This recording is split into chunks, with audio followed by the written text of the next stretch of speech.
Before answering the question if the regulatory changes will have an impact on the resilience of supply chain finance programs, let me first of all elaborate a bit what are the changes to come.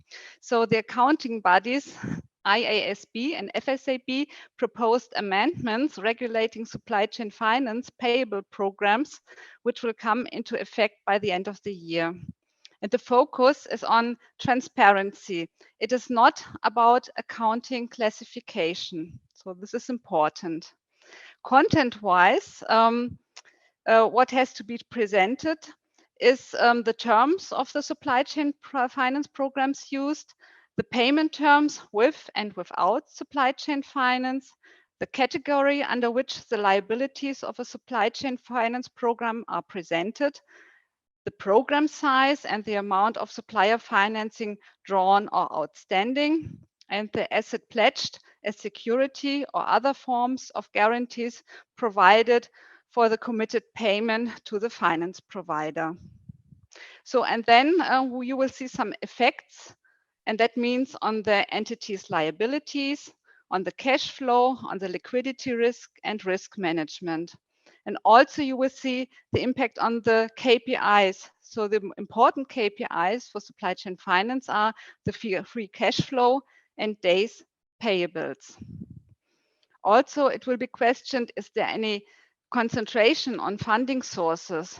You can imagine in times of stress, as we see now, and a supply chain finance program may be withdrawn, so, and you only have one or a few funding partners, this can bring the company into severe problems. So what will happen then with all this information? The investor will use this to adjust the company's reported debt outstanding in their own way. And the emphasis is really in their own way. So what they will do with the information and how they will calculate it, then it is really the discretionary decision of the investors.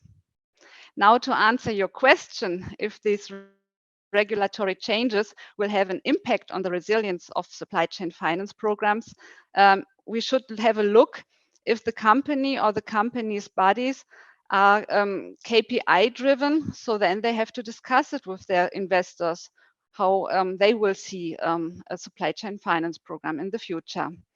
But many companies are also privately owned. So here the effect will be limited.